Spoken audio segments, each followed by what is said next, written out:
The feds want to kill him, no lawyer can grill him. Jail calls and the big ears, the act meant to cause fears. Up to the hostel, then Altoona, caught a McDonald's, some lacuna. Now Bragg on the sidelines, the feds have the guidelines.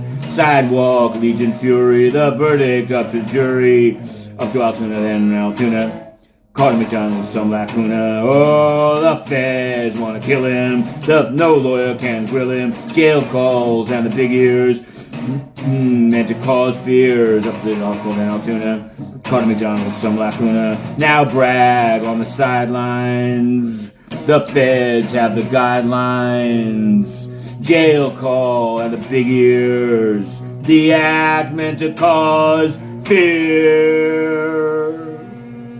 All right, here we are, Matthew Russell Lee, Inner City Press, here in Foley Square. We've just live tweeted the Luigi Mangione arraignment, and it was more than just an arraignment.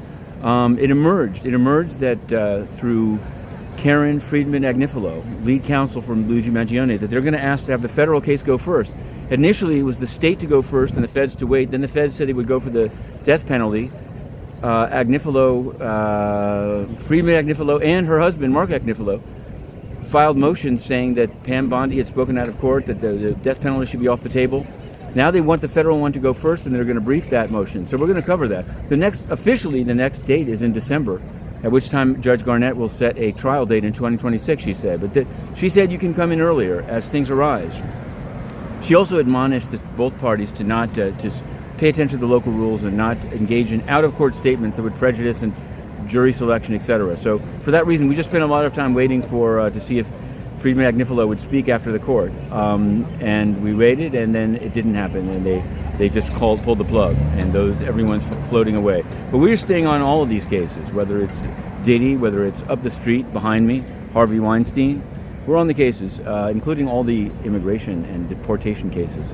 So, and the UNRWA case, I'll end on that. There was a filing last night that the UN Relief and Works Agency, which the previous administration had said should be immune for October 7th, is not going to be immune according to the U.S. Now, I'm assuming that the UN, because they love immunity, will appeal, and now that too may be headed to the Supreme Court. And so too may we. But for now, Inner City Press signing off. Have a good weekend. Luigi Mangione Lone Wolf.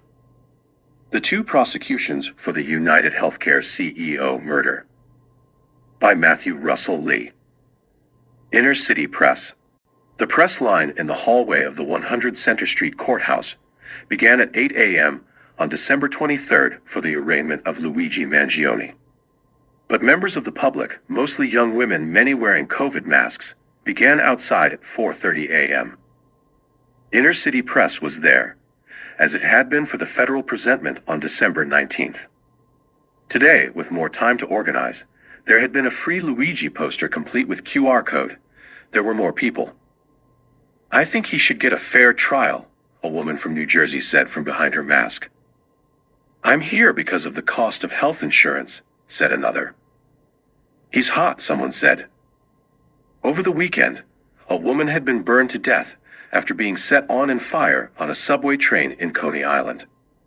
A migrant from Guatemala had been arrested.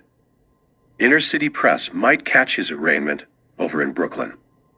Or would that case too be federalized? Surely that defendant would have no supporters. Inner City Press had reported on defendants being sentenced to 20 years or more in prison for lesser crimes than murder, with no one else in the courtroom gallery. This assassination on video had struck a nerve, more so after the Crime Stoppers photos were released.